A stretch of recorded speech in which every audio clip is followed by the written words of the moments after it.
Third line of defence, जो कि एक तो स्पेसिफिक है प्लस दूसरा इंटरनल है। स्पेसिफिक भी है और इंटरनल भी है। हर एक बैक्टीरिया, हर एक वायरस के लिए अलग अलग तरीकाकार होता है, क्योंकि फर्स्ट और सेकंड लाइन ऑफ डिफेंस से अगर वो पैरासाइट या वो पैथोजन यहां पे पहुंच गई है तो इट्स मीन कि वो यहां अपनी रूप बदल रहा था। सो उस रूप को इन्होंने आइडेंटिफाई करना है, फिर कैप्चर करना होगा। कैप्चर करने से पहले एक काम ये और करते हैं, क्योंकि इस तरह पैथोजेंस अगर यहां इंटर हो चुके हैं इट्स मीन कि वो हमारी एनवायरमेंट में है।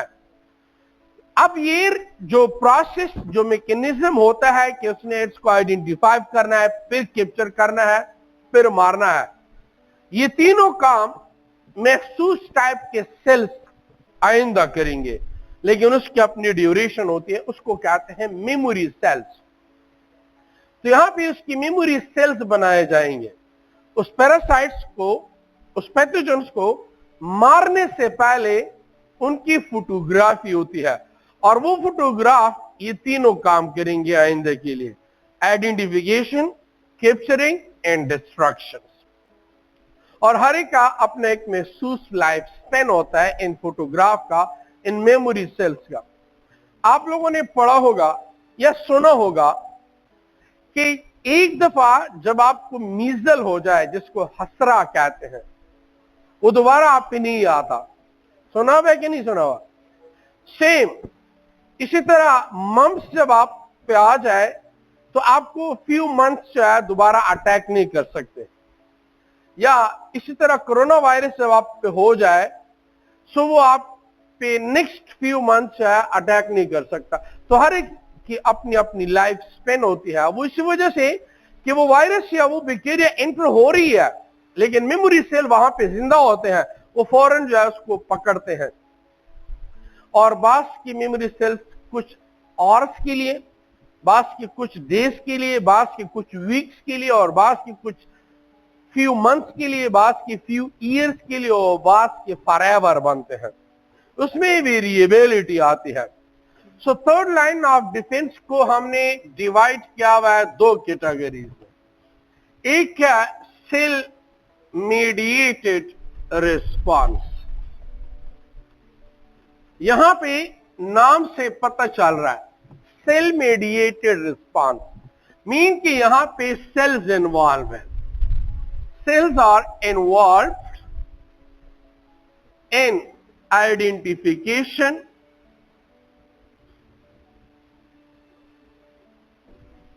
capturing and destructions। इन तीनों के लिए सारे सेल्स इन्वॉल्व हैं। जो पहले थे उसमें या तो ऑर्गन्स था, या कुछ सेल्स भी थे, या सेल्स की कुछ प्रोडक्ट थी, मीन की कुछ प्रोटीन वगैरह थी, या कोई और मैकेनिज्म था, लेकिन यहां पे सारे सेल्स इन्वॉल्व हैं। इसमें फर्स्ट नंबर पे बात करेंगे। आप लोगों को मैंने व्हाइट ब्लड सेल्स के अंदर लिम्फोसाइट्स में टी लिम्फोसाइट्स के बारे में मैंने बताया था। टी लिम्फोसाइट्स की 4 डिफरेंट टाइप्स बताई थी। उसमें एक था हेल्पर टी सेल, जिसको CD4 सेल भी कहते थे। हेल्पर टी सेल या इसको CD4 सेल्स कहते हैं। सो अगर आप ये कंफ्यूज हैं कि ये CD4 सेल्स कहां से आई, तो आप लोगों मैंने कहा कि देखें CD4 सेल या helper T cell, that's a type of T lymphocytes, और T lymphocyte is the type of lymphocytes, and lymphocyte is the type of white blood cell। white blood cells की हमने कितनी टाइप्स पढ़ी थी? 6। Monocyte, eosinophils, basophil, neutrophils, lymphocytes, mast cells. फिर lymphocytes के 3 types थे: T lymphocytes, B lymphocytes और NK cell. हमने क्या कहा था कि टी लिम्फोसाइट्स को टी लिम्फोसाइट क्यों कहते हैं? ये एग्जैक्टली टी लिम्फोसाइट्स बनते बोन मैरो में है, बोन मैरो में, और मैच्योर थाइमस ग्लैंड में होते हैं। थाइमस ग्लैंड किधर पाया जाता है? ये जो स्टर्नम है जिसको चेस्ट बोन कहते हैं, इसके बैक साइड पे पाया जाता है। और ये किस चीज का पार्ट है? थाइमस ग्लैंड लिम्फेटिक सिस्टम का पार्ट है, लिम्फेटिक सिस्टम का।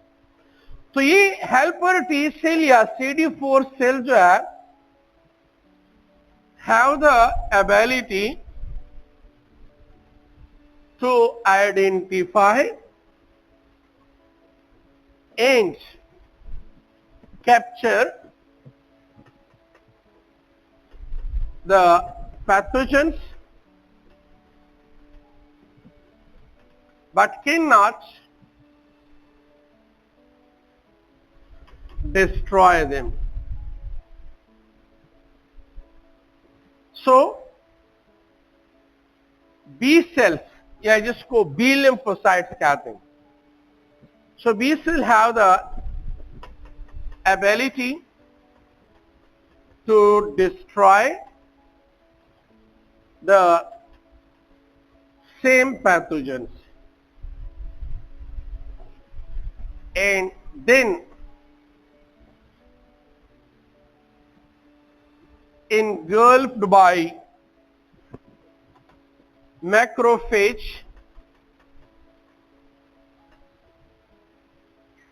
ये कह रहा है, इसका मतलब ये है कि हेल्पर टी सेल का काम है आइडेंटिफिकेशन करना, क्योंकि आपकी बॉडी में तो डिफरेंट मटेरियल्स आ रहे हैं, लेकिन उन मटेरियल को आइडेंटिफाई करना है कि कौन सा हार्मफुल है, कौन सा बेनिफिशियल है। तो इस पैथोजेंस को आइडेंटिफाई कौन कर रहा है? Helper T cell. इस वजह से नाम दिया है हेल्पर टी सेल, हेल्प करना, मदद करना। किसकी मदद कर रहा है? वो आपकी बी सेल्स की मदद कर रहा है।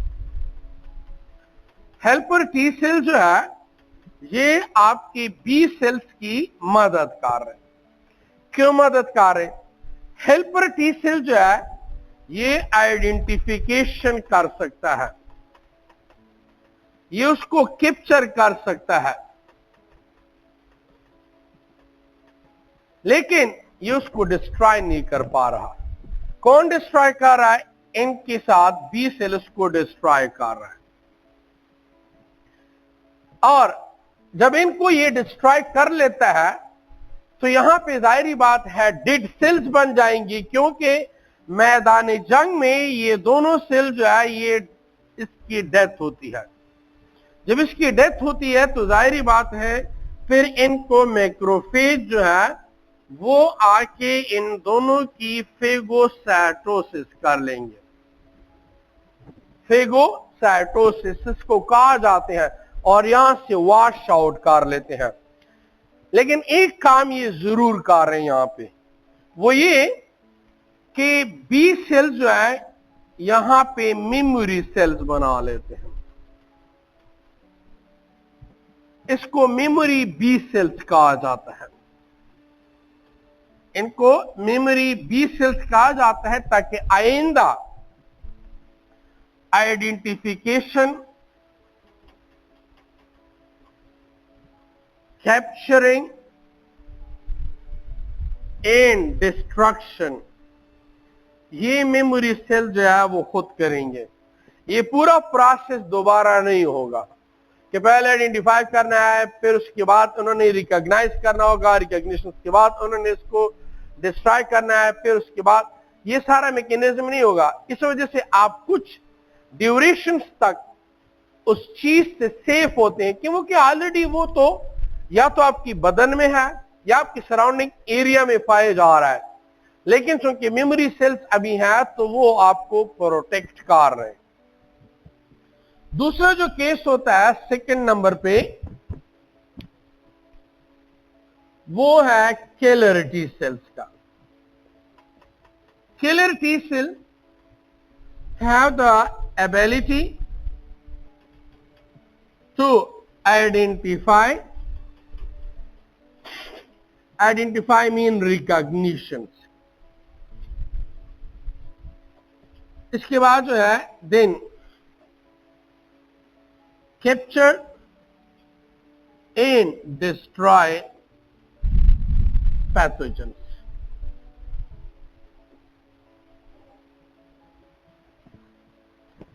ये जो किलर टी सेल है ये दोनों काम खुद कर रहा है, आइडेंटिफिकेशन भी कर रहा है और साथ डिस्ट्रक्शन भी कर रहा है। वहां पे फर्क क्या था, वहां पे हेल्पर टी सेल जो है वो सिर्फ आइडेंटिफिकेशन या कैप्चरिंग या रिकॉग्निशन कर रहा था, लेकिन वो पैथोजेंस थोड़ा पावरफुल था तो उन्होंने बी सेल्स को इनवाइट किया, तो बी सेल जो है उनके साथ मदद करने लगा इसकी डिस्ट्रक्शन में, फिर साथ में मैक्रोफेज भी आ गए। लेकिन ये दूसरा जो किलर टी सेल्स है ये सारा काम सब कुछ खुद कर रहा है, आइडेंटिफिकेशन भी कर रहा है, कैप्चरिंग भी कर रहा है और डिस्ट्रक्शन भी कर रहा है, लाइक मेमोरी सेल्स की तरह। और इसके बाद ये मेमोरी किलर टी सेल्स भी बना देता है, ये मेमोरी किलर टी सेल्स भी बना देता है। जबकि जो थर्ड वन है जिसको साइटोटॉक्सिक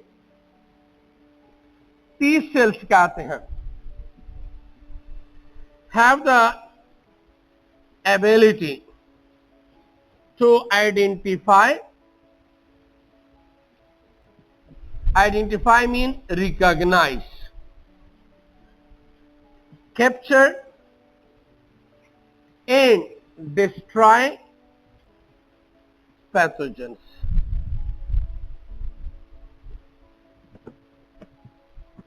साइटोटॉक्सिक टी सेल भी यही कर रहा है। फिर साइटोटॉक्सिक और किलर टी सेल में फर्क क्या हुआ, किलर टी सेल अपनी मेमोरी सेल्स बनाएगा, cytotoxic T cell memory cells नहीं बनाता। इन दोनों में सिर्फ ये डिफरेंस है। जबकि जो लास्ट वन है जिसको सुप्रेसर टी सेल्स कहते हैं, suppressor T cell actually suppress the activity of B cell and T cells to prevent from overreactivity।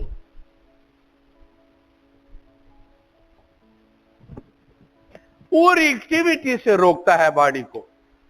ओवरएक्टिविटी just like allergy होती है, ओवर सेंसिटिविटी, ज्यादा सेंसिटिविटी भी बॉडी के लिए ठीक नहीं होती। ये जर्म्स होते हैं, आपकी बॉडी में कैंसरस सेल्स भी बनते हैं, आपकी बॉडी में ट्यूबरकुलोसिस के, निमोनिया के, हर एक चीज की वायरस बैक्टीरिया है। वो इसलिए ताकि आपकी बॉडी जो है अपना इम्यून सिस्टम डेवलप करे। तो ये उसको इतना नहीं कर रहा है कि मुकम्मल जो है उसको वॉश आउट कर ले, नहीं, ताकि इम्यून सिस्टम भी अलर्ट रहे। तो अगर देखा जाए तो सेल मीडिएटेड रिस्पॉन्स में 4 चीजें आ गई। पहला नंबर जो है वो हेल्पर टी सेल और बी सेल दोनों आपस में इकट्ठे काम कर रहे हैं। Helper T cell identification, recognition और कैप्चरिंग का है, बी सेल उसकी डिस्ट्रक्शन का है। सेकेंड और थर्ड में फर्क सिर्फ ये है कि किलर टी सेल जो है वो मेमोरी सेल्स बनाता है और साइटोटॉक्सिक टी सेल्स के मेमोरी सेल्स नहीं बनते। और सुप्रेसर टी सेल सुप्रेस करने से निकला हुआ है, इनहिबिट करने से निकला हुआ है, ताकि वो रिएक्टिविटी या वो रिस्पांस या वो रिएक्शन ना शो कर सके। सो ये इनमें सारे चूंकि सेल्स इन्वॉल्व हैं, इस वजह से इसको नाम दिया गया है सेल्स मीडिएटेड रिस्पांस। तो आपके साथ 2 ऐसे सेल्स हैं जो मेमोरी सेल्स बना रहे हैं, एक आपके साथ बी सेल्स बना रहे हैं, इसको मेमोरी बी सेल्स कहते हैं, एक आपके साथ किलर टी सेल्स बना रहे हैं, इसको मेमोरी किलर टी सेल्स कहा जाता है। Is there any question? जी नहीं, आइडेंटिफिकेशन वो डायरेक्ट नहीं कर सकता। Any question? नहीं है? ओके। अब इसके जो सेकंड पार्ट है उसको कहते हैं ह्यूमोरल रिस्पांस।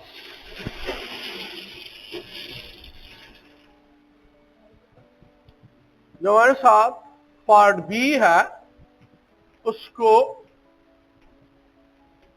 ह्यूमोरल रिस्पांस कहते हैं, या इसको एंटीबॉडी मीडिएटेड रिस्पांस कहते हैं। अब यहां भी अगर हम इस पे गौर करें तो नाम लिखा हुआ है antibody mediated response, antibody involve हो गई है। वहां पे मैंने आप लोगों को बता दिया कि देखें बी सेल्स क्या कर रहा है, B cells can destroy pathogens but can not identify, mean recognise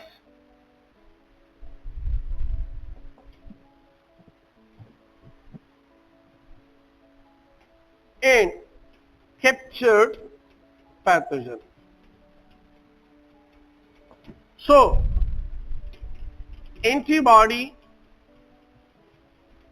have the ability to recognize या identify the pathogens. यहां पे इसकी मदद कौन कर रहा है, इसकी मदद कर रहा है एंटीबॉडी। ह्यूमोरल रिस्पांस में या एंटीबॉडी मीडिएटेड रिस्पांस में बी सेल्स की मदद अब यहां पे एंटीबॉडी कर रही है। एंटीबॉडी कहां से बन रही है, ये बी सेल खुद बना रहा है। अगर आपसे कोई पूछ ले, so B cells have the ability to produce antibody। ये एंटीबॉडी जो है ये बी सेल बना रहा है। कितने टाइप ऑफ एंटीबॉडी है, 5। नाम कैसे याद रखेंगे, IgGAMED, गेम्ड। इसको एंटीबॉडी भी कहते हैं या इसको इम्यूनोग्लोबुलिन भी कहते हैं। इसको इम्यूनोग्लोबुलिन भी कहते हैं या इसको एंटीबॉडी भी कहा जाता है। ये 5 डिफरेंट टाइप ऑफ एंटीबॉडी है। एंटीबॉडी बाय नेचर क्या है, एंटीबॉडी बाय नेचर प्रोटीन है। ये प्रोटीन किस लिए वो बना रहा है, रिकॉग्निशन के लिए। इस प्रोटीन को इन्होंने पूरी बदन में फैलाया हुआ है ताकि वो रिकॉग्निशन कर ले। और इनमें सबसे कॉम्प्लेक्स एंटीबॉडी कौन सी है, कॉम्प्लेक्स एंटीबॉडी वो है IgM। IgM इसलिए कि वो पेंटामेरिक फॉर्म में है, पेंटामेरिक फॉर्म में है, इंतहाई कॉम्प्लेक्स है।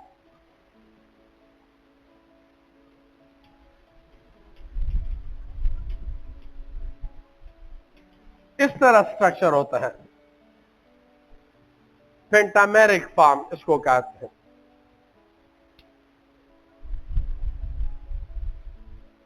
अगर हम एंटीबॉडी की बात करें तो आप लोगों ने थोड़ा बहुत पढ़ा हुआ है कि चूंकि प्रोटीन जो है वो बाय नेचर पॉलीपेप्टाइड चेन है। इंसुलिन में कितने पॉलीपेप्टाइड चेन थे, 2। मायोग्लोबिन में 1, हीमोग्लोबिन में 4। सो एंटीबॉडी की अगर हम बात करेंगे तो एंटीबॉडी में 4 पॉलीपेप्टाइड चेन्स होते हैं। और इन 4 पॉलीपेप्टाइड चेन में 2 जो है वो लाइट चेन कहलाती हैं और 2 जो है वो हीवी चेन कहलाते हैं। ये लाइट चेन और हीवी चेन असल में इनके डेंसिटी के बेसिस पे कहा गया है।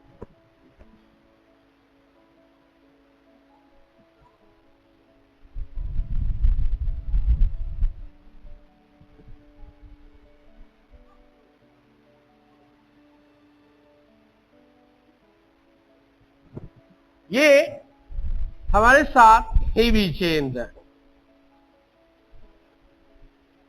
हेवी चेन इसलिए नाम दिया गया क्योंकि इसकी जो डेंसिटी है उसके बेस पे। इन हेवी चेन के साथ साइड बाय साइड पे लाइट चेन भी पाए जाते हैं। ये इनको हो गया है लाइट चेन। इस तरह वाई शेप स्ट्रक्चर होता है और इस वाई शेप स्ट्रक्चर का ये वाला पार्ट इसको कहते हैं पैराटॉप। इसको पैराटॉप कहते हैं। पैराटॉप क्या कर रहा है? ये पैराटॉप है असल में एंटीजन बाइंडिंग साइट।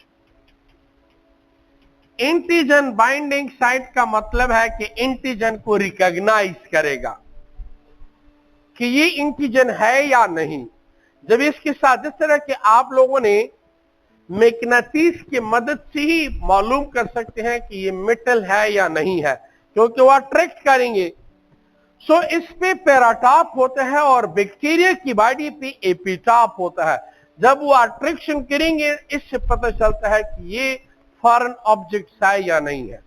अच्छा, नहीं आप इसमें यहां से यहां तक का पोर्शन इसको वेरिएबल रीजन कहते हैं।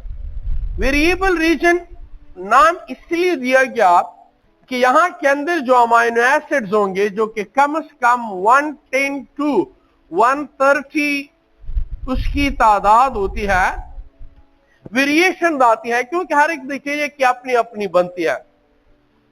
और काम क्या कर रहा है ये वेरिएबल रीजन? ये रिकॉग्निशन कर रहा है।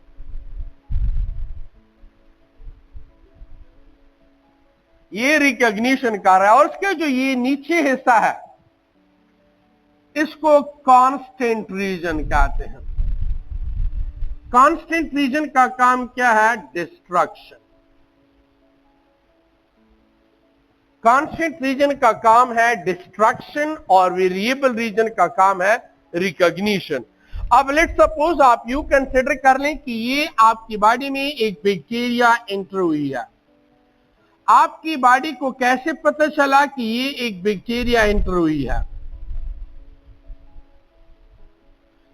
वो इस तरह पता चला कि इस बैक्टीरिया के सरफेस पे ये जो स्ट्रक्चर है, जो रिसेप्टर है, इसको एपिटॉप कहते हैं। बैक्टीरिया के सरफेस पे एपिटॉप है और एंटीबॉडी के सरफेस पे पैराटॉप है।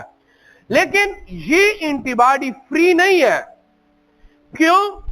क्योंकि आपकी बॉडी में यहां पे जो बी सेल है इन्होंने अपने सरफेस पे इन्हीं एंटीबॉडी को डेवलप किया हुआ है। क्यों अपने साथ ये डेवलप कर रहा है? इसीलिए डेवलप कर रहा है कि बी सेल जो है वो आइडेंटिफिकेशन नहीं कर पा रही। तो यहां पे आइडेंटिफिकेशन कौन कर रहा है? आइडेंटिफिकेशन इसके लिए एंटीबॉडी कर रही है। सो जिस वक्त ये बी सेल्स ये किसी बैक्टीरिया के फेस टू फेस आ जाती है तो फिर ये इनकी एंटीबॉडी इनके साथ अटैच हो जाते हैं।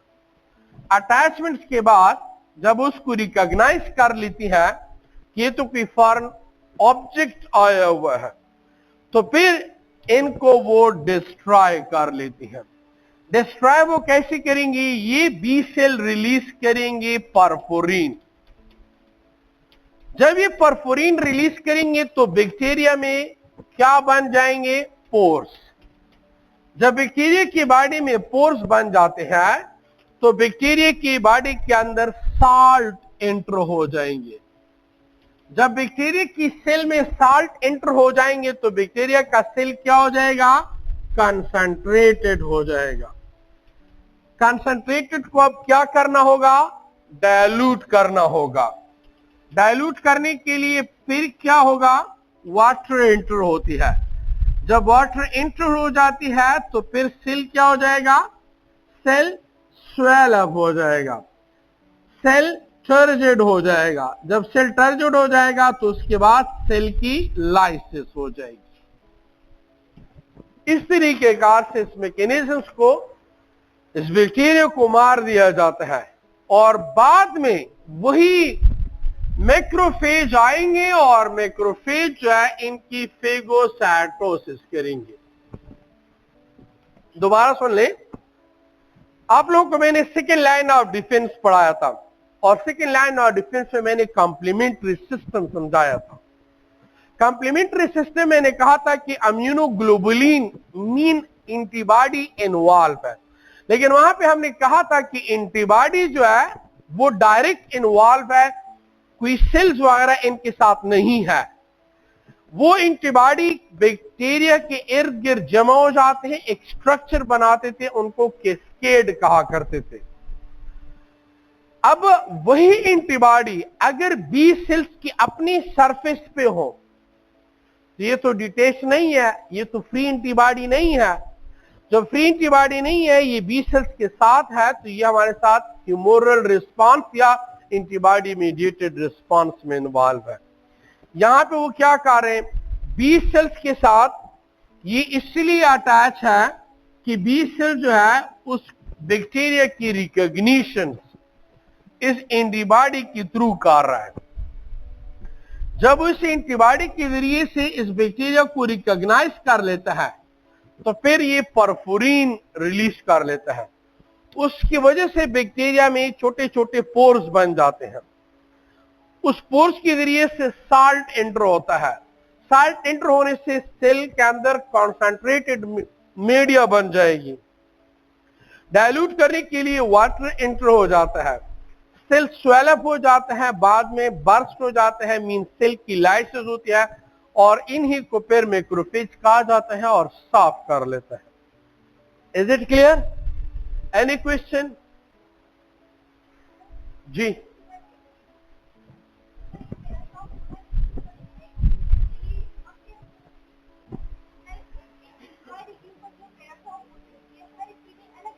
अलग अलग जितने भी बैक्टीरिया हैं, हमारे साथ 6300 डिफरेंट स्पीशीज है बैक्टीरिया की। फिर हर एक के अंदर अपने अपने स्ट्रेन्स है। लाइक स्ट्रेप्टोकोकस निमोनिया एक बैक्टीरिया है, एक उसकी 80 स्ट्रेन्स है। तो हर एक के लिए अब अलग अलग पैराटाप होंगे ताकि उसको रिकॉग्नाइज किया जा सके।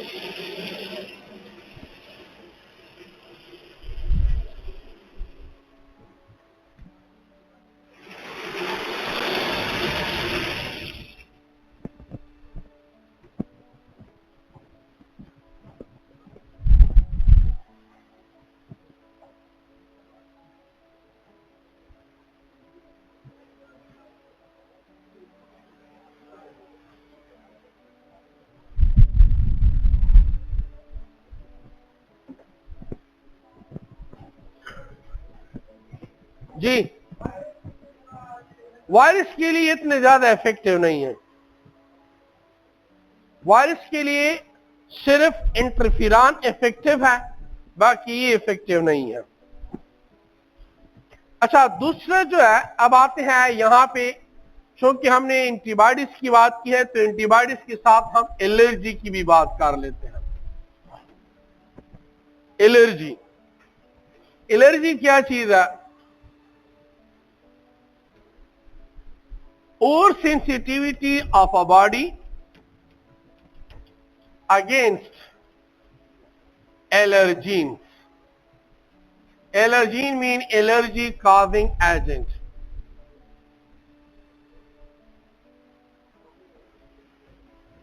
That is called as allergy. Means के हो सकता है पोलन हो सकता है डस्ट हो सकता है माइट्स हो सकता है कारपेट हो सकता है कोल्ड हो सकता है फूड आइटम्स बंदों को एलर्जी होती है। और ये देखिए, एक होती है बंदा जो है वो हसास है। हसासियत अच्छी चीज है, सेंसिटिविटी अच्छी चीज है, लेकिन ओवर सेंसिटिविटी ये ठीक नहीं है। हम कहते हैं ना कॉन्फिडेंस अच्छी चीज है लेकिन ओवर कॉन्फिडेंस ठीक नहीं है। सेंसिटिविटी अच्छी चीज है लेकिन ओवर सेंसिटिविटी ठीक नहीं है। और एलर्जी किस वजह से हुई? एलर्जी हुई over production of immunoglobulin E. Immunoglobulin E की ओवर प्रोडक्शन की वजह से। क्यों? उसकी वजह से क्या हो रहा है? Over production of histamine. Histamine ज्यादा प्रोड्यूस करेगा। हिस्टामिन क्या कर रहा है? Histamine cause inflammation. इसकी वजह से इन्फ्लेमेशन होती है। फॉर एग्जाम्पल, आप एयर में पोलन तो मौजूद है, वो तो सबको पता है कि दिसंबर से लेकर मार्च तक इस महीनों में पोलन ज्यादा होते हैं। तो आपकी बॉडी डिटेक्ट कर रही है कि पोलन है एनवायरनमेंट में, तो ठीक है।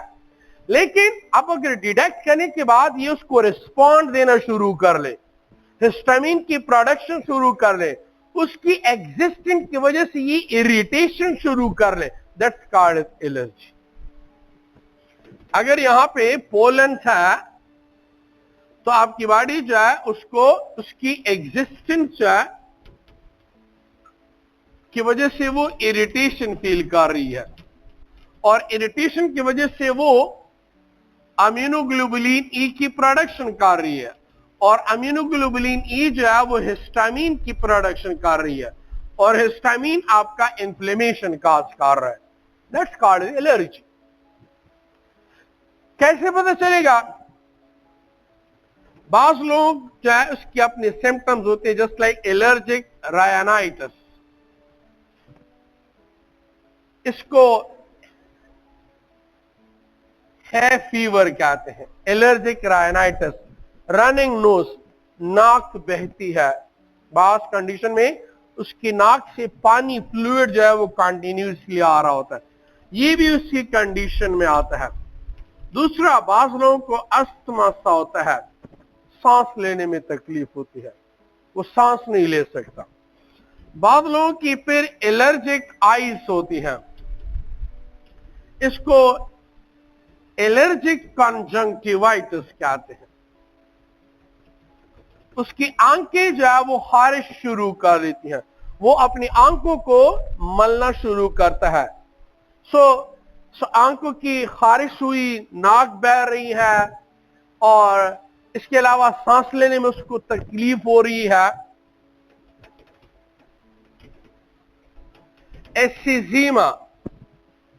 एसिजीमा जो है उसको एचिंग हुई है, खारिश शुरू हुई है, इसको पूरे बदन जो है वो खारिश कर रहा है।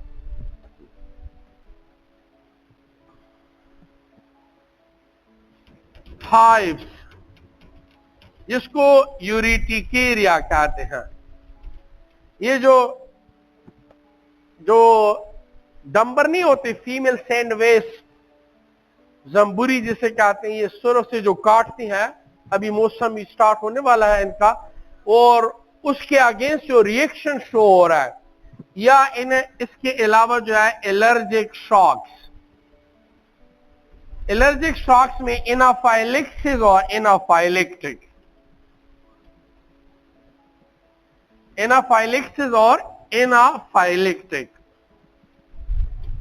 ये रिस्पांस बॉडी का अगेंस्ट उसके खिलाफ शो करना। आपने देखा होता है जिस जगह पे वो काट लेती है या चेहरे की जगह पे, तो पूरा जो है वो स्वेल हो जाता है। सो ये क्या है? ये सारी एलर्जिक सिम्टम्स में आती है। तो इसके लिए लोग क्या करते हैं? एंटी एलर्जी स्टार्ट कर लेते हैं,